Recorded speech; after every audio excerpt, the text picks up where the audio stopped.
لقب پانے والا، مرادے غریبوں کی برلانے والا، مصیبت میں غیروں کے کام آنے والا۔ ہجرت مکہ سے غار سور تک محمد صلی اللہ علیہ وسلم نے اپنے پیارے چچا زاد بھائی اور جانثار صحابی حضرت علی بن ابی طالب سے فرمایا، تم میرے بستر پر میری چادر اوڑھ کر سو رہو، کسی قسم کی فکر اور اندیشہ نہ کرو، تمہارا بال بیکا بھی کوئی نہ کر سکے گا۔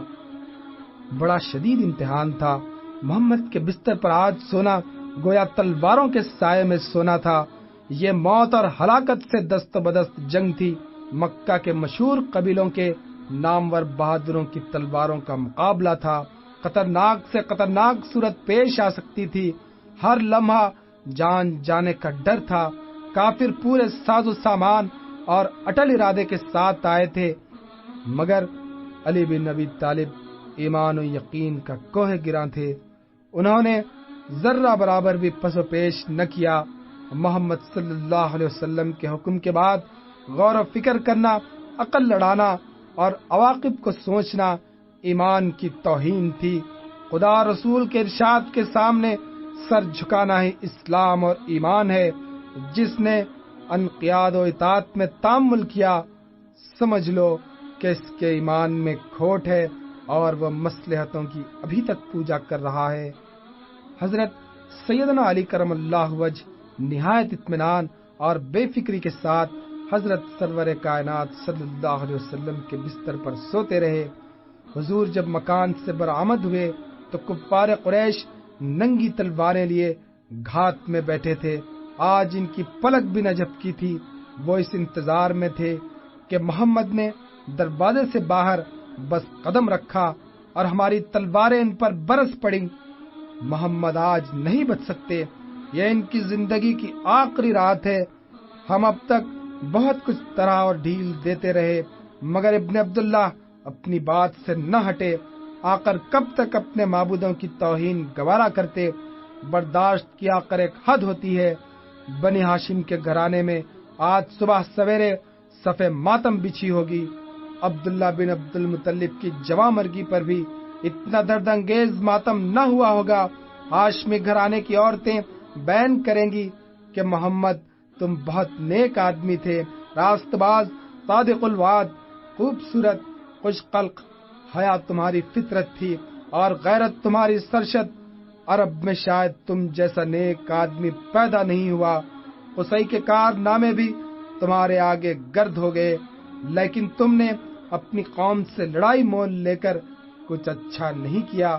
اگر تم اپنی قوم کی مخالفت نہ کرتے تو یہ دن دیکھنا نصیب نہ ہوتا۔ کفار قریش ان قام قیالیوں کے مدنظر میں انتظار کی ساتیں گزار رہے تھے کہ حضرت محمد رسول اللہ صلی اللہ علیہ وسلم رات میں گھر سے نکلے۔ اللہ تعالیٰ نے کفار کی جاگتی ہوئی آنکھوں پر غفلت کے پردے ڈال دیے تھے۔ کافروں کو سرور کائنات کا جانا محسوس ہی نہیں ہوا۔ خدا جس کو بچانا چاہے، دنیا کی تمام طاقتیں بھی مل جل کر اس کا کچھ بگاڑ نہیں سکتی۔ اللہ کی تدبیر کا توڑ ہی نہیں ہو سکتا۔ ہم جس کو اپنے تجربے اور مشاہدے کی بنا پر طبعی خاصیت اور عادت و جبلت کہتے ہیں، اللہ تعالیٰ اس کا پابند نہیں۔ وہ چاہے تو ہر عادت کا غرق ممکن ہے۔ اس کی قدرت پانی سے جلانے کا اور آگ سے بجھانے کا کام بھی لے سکتی ہے۔ انسانیت اور اس کے ارادے کیا، پانی کے بلبلے، سمندر کی جھاگ، اوس کی بوندے، چوئی موئی کا تلسم، عزائم کے بڑے سے بڑا قلعہ کسی خارجی یا داخلی جنبش سے آن کی آن میں سرنگوں ہو جاتا ہے۔ آدمی سوچتا کچھ ہے اور ہو کچھ جاتا ہے۔ محمد صلی اللہ علیہ وسلم محاصرہ کرنے والوں کی موجودگی میں مکان سے نکل کر باہر تشریف لے گئے اور کسی کافر کو آپ کی پرچھائی بھی دکھائی نہ دی۔ حضور دولت کدے سے چل کر حضرت ابوبکر صدیق کے گھر پہنچے اور اپنے ارادے اور حالات کی نوعیت سے مطلع فرمایا۔ ابوبکر نے کسی پس و پیش، ادنا تامل اور ذرا سی ہچکچاہٹ کے بغیر رفاقت کی حامی بھر لی۔ محمد صلی اللہ علیہ وسلم کے ساتھ اس سفر میں رفاقت در حقیقت مصیبتوں اور خطروں میں کودنا اور موت کی آواز پر لبیک کہنا تھا۔ یہ کوئی تفریحی اور تجارتی سفر نہ تھا۔ اس سفر میں ہر قدم پر شدید سے شدید خطروں کے امکانات تھے۔ یہ جان کی بازی اور زندگی اور موت کا سودا تھا۔ صدیق اکبر کے ایمان کی قوت نے نفس کے وسوسوں اور اندیشوں کو ابھرنے ہی نہ دیا۔ صدیق کا ایمان خدا اور رسول کے حکم کے آگے چوں چراغ کرنا جانتا ہی نہ تھا۔ صرف تسلیم و رضا، اطاعت، اتباع اور فرمانبرداری، یہ ایمان و یقین کا معاملہ تھا، تجارت نہ تھی جہاں ہر چیز سود و زیاں کے پیمانے سے ناپی جاتی ہے۔ یقین و عواقب اور انجام سے بے پرواہ ہو کر سر تسلیم کم کرتا ہے۔ ہو سکتا ہے کہ سر کو جھکنے کے بعد پھر اٹھنے کی مہلت نہ ملے اور کسی دشمن کی تلوار کا ایک وار سر کو تن سے جدا کر دے۔ جو یقین مصلحت شناس اور انجام بین ہو، سمجھ لو کہ اس میں ابھی کمزوری اور نارسیدگی موجود ہے۔ صدیق اکبر نے محمد صلی اللہ علیہ وسلم کا حکم سن کر یہ سوچا ہی نہیں کہ اس خطرناک رفاقت اور پرہول ہم سفری کا نتیجہ کیا ہوگا۔ صدیق اکبر نے ایمان لانے اور اسلام قبول کرنے کے بعد اپنی جان، مال، عقل، فکر، ہوش و حواس اور دل و دماغ سب کے سب اللہ اور اس کے رسول کو سونپ دیے تھے۔ دین کے معاملے میں ذاتی رائے، شخصی مصلحت اور انفرادی سوچ و بچار کے لیے اب کوئی گنجائش ہی نہ رہی۔ حضرت ابوبکر نے جلدی جلدی سفر کے لیے ضروری سامان جو اس نازک گھڑی میں میسر آ سکتا تھا درست کیا۔ ستوں کی تھیلی کا منہ باندھنے کے لیے عجلت اور اضطراب میں کوئی چیز نہ ملی تو ابوبکر کی سعادت مند بیٹی اسما نے اپنا کمر بند کاٹ کر اس کے ٹکڑے سے یہ کام لیا اور اس نیکی کی بدولت تاریخ اسلام میں ذات النطاقین کے لقب کے ساتھ ابدی شہرت کی مالک ہو گئیں۔ ستو، کھجور، پانی کی چھاگل اور ضرورت کی 2-4 چیزیں لے کر رات کی تنہائی میں حضرت سیدنا محمد صلی اللہ علیہ وسلم اور حضرت ابوبکر روانہ ہوئے۔ مکے کی گلیوں میں خاموشی طاری تھی۔ لوگ اپنے گھروں میں چین کی نیند سو رہے تھے۔ بستی سے باہر محمد صلی اللہ علیہ وسلم نے مکے کو محبت کی نگاہوں سے کئی بار مڑ مڑ کر دیکھا۔ مکہ چھٹ رہا تھا، وطن مرزبوم، مولود و منشا، جہاں کے در و بام نے محمد کے بچپن اور جوانی کی بہاریں دیکھی تھی۔ ایک ایک ذرہ زبان حال سے کہہ رہا تھا، اے تماشا گاہ عالم روئے تو کجا بہر تماشا میں روی۔ حب وطن محمد صلی اللہ علیہ وسلم کے قدموں سے لپٹ گئی کہ ام القریٰ کو چھوڑ کر کہاں جاتے ہو؟ اپنی برکتوں سے مکے کو محروم نہ کرو۔ گلیاں، کوچے اور بازار کہہ رہے تھے کہ محمد تمہارے نقش قدم ہمارے سینوں میں محفوظ ہیں، جا رہے ہو تم، ہمیں بھی ساتھ لیتے جاؤ۔ اتنے مبارک قدم اب ہمیں کہاں میسر آئیں گے؟ اے امن و سلامتی کے پیغمبر، دیس چھوڑ کر پردیس نہ جا۔ غربت میں نہ جانے کوئی غم قاری کرے یا نہ کرے، یہاں پھر اپنے لوگ ہیں۔ خون کا رشتہ بہت مضبوط ہوتا ہے، غیروں کو اتنا لگاؤ نہیں ہو سکتا جتنا اپنوں کو ہے۔ کعبہ کے در و بام پر افسردگی چھائی ہوئی تھی، جیسے کوئی غمخوار اور محسن دوست بچھڑ رہا ہے۔ میزاب رحمت سے لے کر حطیم تک سب سوگوار تھے۔ بھیانک اور اندھیری رات، سنگلاق راستہ، کہیں کہیں خطرناک موڑ اور نشیب و فراز بھی، پتھروں کی دھاریں اور سنگریزوں کی نوکیں پائے مبارک میں چبھنے لگے۔ خون نکل آیا۔ کسی موڑ اور اونچے نیچے مقام پر ٹھوکر لگتی تو زخمی پیروں کی تکلیف اور بڑھ جاتی۔ یہ حالت دیکھ کر صدیق اکبر سے رہا نہ گیا۔ محمد صلی اللہ علیہ وسلم کو اپنے کاندھے پر چڑھا لیا۔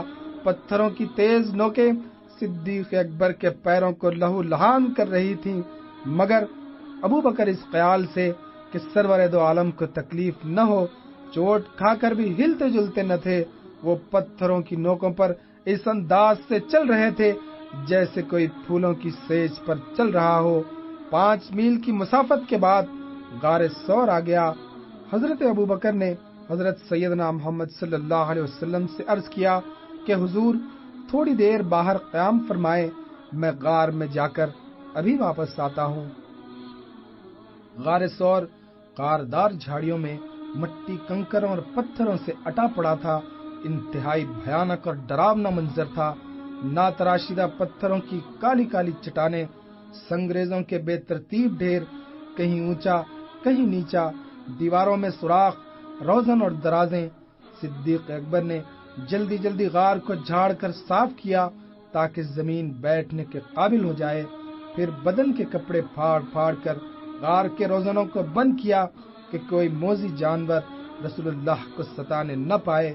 غار میں ہر قدم پر سانپ، بچھو اور اسی قسم کے دوسرے جانوروں کا خطرہ تھا، مگر صدیق اپنے آقا و مولا محمد صلی اللہ علیہ وسلم کی محبت میں سرشار تھے، اور اسی سرشاری میں انہیں اپنی جان کی فکر اور تن بدن کا ہوش نہ تھا۔ جب ہر طرح سے اطمینان ہو گیا تو ابوبکر غار سے باہر آئے اور حضور کی خدمت میں اندر چلنے کے لیے عرض کیا۔ حضور غار کے اندر تشریف لے گئے۔ صدیق ساتھ ساتھ تھے اور ادھر ادھر دیکھتے جاتے کہ کسی اذیت کا ظہور اور قطرے کا وقوع نہ ہونے پائے۔ صدیق کا دل کہہ رہا تھا کہ خدا نہ خواستہ کوئی اژدہا بھی نکل آیا تو اس کا پھن مٹھی میں لے کر مسل دوں گا، چاہے ایسا کرنے میں خود میری جان نہ رہے، حضور کو ادنا سی تکلیف بھی نہ پہنچے۔ ابو بکر کی جگہ کوئی اور دنیا پرست اور اغراض کا بندہ ہوتا تو مصلحتوں کی آڑ لے کر اپنے ساتھی کے لیے قطرہ مول ہی نہ لیتا۔ وہ کہتا، بھائی میں اور تم دونوں ایک ہی حالت میں ہیں، تم میری غمخواری کرو، میں تمہاری قبر گیری کرتا ہوں، مل جل کر کام چلے گا، تمام بار ایک ہی آدمی پر نہ ڈالا جائے گا۔ اور اگر وہ تنہا سب کچھ بندوبست کر بھی لیتا تو ہزاروں احسان جتاتا کہ میں نے تمہارے لیے یہ کیا وہ کیا، اپنے آرام کو تج کر تمہارے واسطے آسانیاں اور سہولتیں مہیا کی، تمہاری حفاظت کی خاطر اپنی جان کو خطرے میں ڈال دیا۔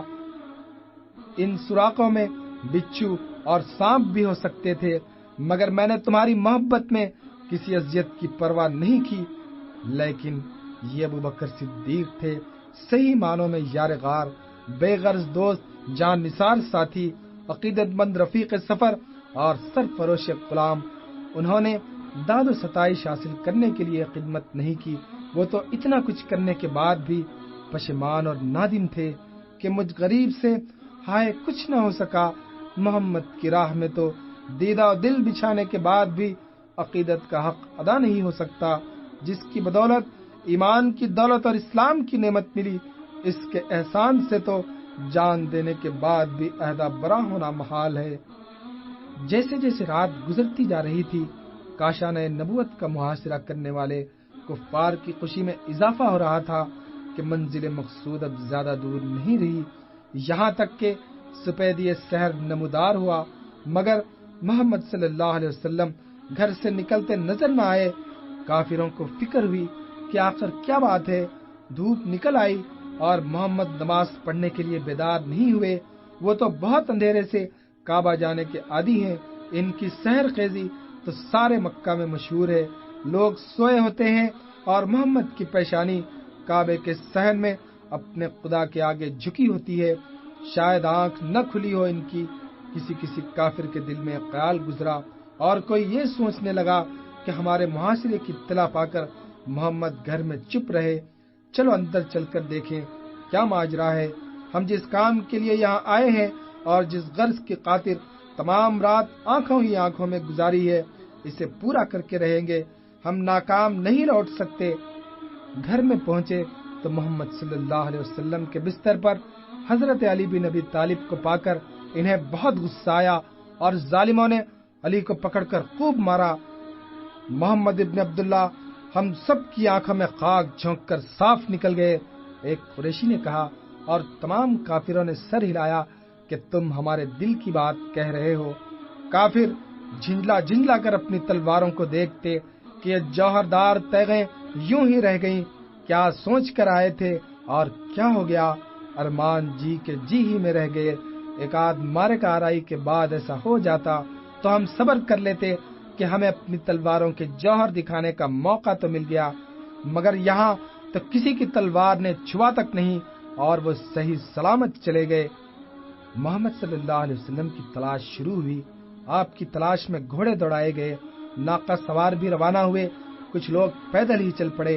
خیال تھا کہ محمد صلی اللہ علیہ وسلم مکہ سے دور نہ پہنچے ہوں گے۔ اگر تیزی کے ساتھ تلاش کی جائے تو سراغ لگانا مشکل نہیں ہے۔ مکہ کے قریب کی تمام جھاڑیاں، آس پاس کے نقلستان اور راستے چھان مارے، مگر پتہ نہ چلا، یہاں تک کہ کفار غار ثور کے ٹھیک دروازے پر جا پہنچے۔ سب سے پہلے ان کی پہچل سنائی دی، پھر ان کی باتیں کرنے کی آواز آنے لگی۔ حضرت ابوبکر صدیق کو بہت فکر اور غم لاحق ہوا کہ کہیں یہ صفاق غار میں نہ چلے آئیں۔ باہر آنے جانے کا یہی ایک راستہ ہے، ہم کہیں جا بھی نہیں سکیں گے۔ دشمن بالکل سر پر تھے، فطری طور پر تشویش ہونی ہی چاہیے تھی۔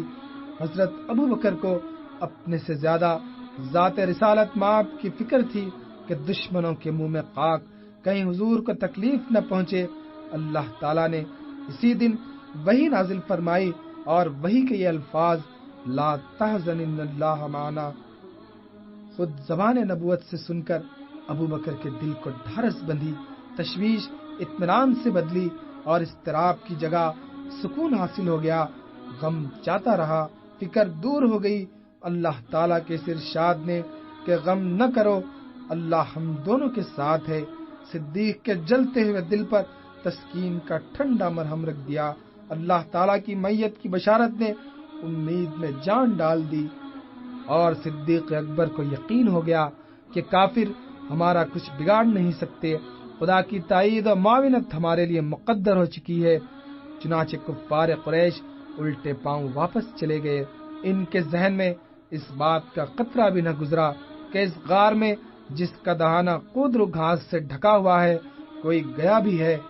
3 دن تک سرور کائنات صلی اللہ علیہ وسلم اور جناب صدیق اکبر غار ثور میں چھپے رہے۔ جب رات کی تاریکی اچھی طرح پھیل جاتی تو اسما بنت ابوبکر اپنے گھر سے روٹیاں لے کر روانہ ہوتی اور نہایت احتیاط اور کمال رازداری کے ساتھ غار ثور میں توشہ پہنچا کر یہ فرض انجام دیا۔ کافروں کو شبہ بھی ہو جاتا تو ان کی جان کی خیر نہ تھی، جان جوکھوں کا معاملہ تھا، مگر یہ صدیق اکبر اور رسول اللہ کے یار غار کی بیٹی تھی۔ سعادت گویا انہیں ورثے میں ملی تھی۔ رسول اللہ کی خاطر انہوں نے کسی قطرے کی پرواہ ہی نہیں کی۔ ایمان نے ان کے دل کو قوی اور بے خوف بنا دیا تھا۔ غار ثور سے روانہ ہونے کا مسئلہ بہت نازک تھا۔ اگر اضطراب اور عجلت میں کوئی بات ظہور میں آتی تو نہ جانے کیا حالات پیش آ جاتے۔ موقع کی نزاکت کچھ احتیاط اور سوچ وچار کی محتاج تھی، اس لیے قریش کی نقل و حرکت اور ان کے ارادوں سے باخبری ضروری تھی۔ یہ دنیا عالم اسباب ہے، یہاں کے ہر رہنے والے کو ظاہری اسباب و وسائل بہرحال استعمال کرنا پڑتے ہیں۔ یہی اللہ کی مشیت اور قانون قدرت ہے۔ اللہ تعالیٰ کے فضل و کرم پر بھروسہ کرتے ہوئے اسباب کا استعمال اور وسائل کی تلاش اہل ایمان کا کام ہے۔ حضرت ابوبکر کے بیٹے عبداللہ شہر والوں کی نگاہوں سے چھپ چھپا کر غار ثور میں آتے اور اہل مکہ کے حالات سنا کر چلے جاتے۔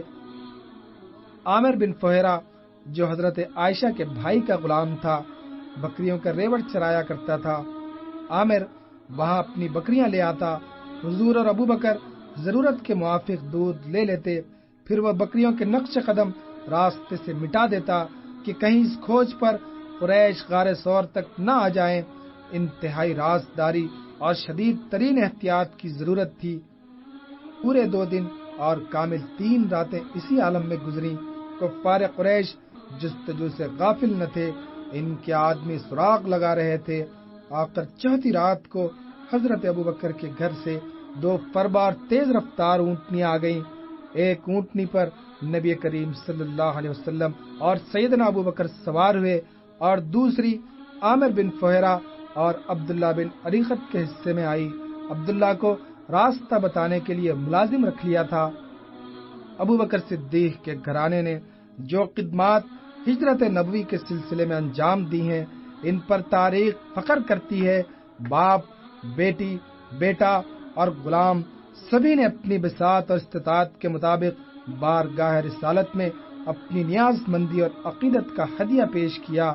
خانوادہ صدیق کے اس احسان کو مسلمان فراموش نہیں کر سکتے۔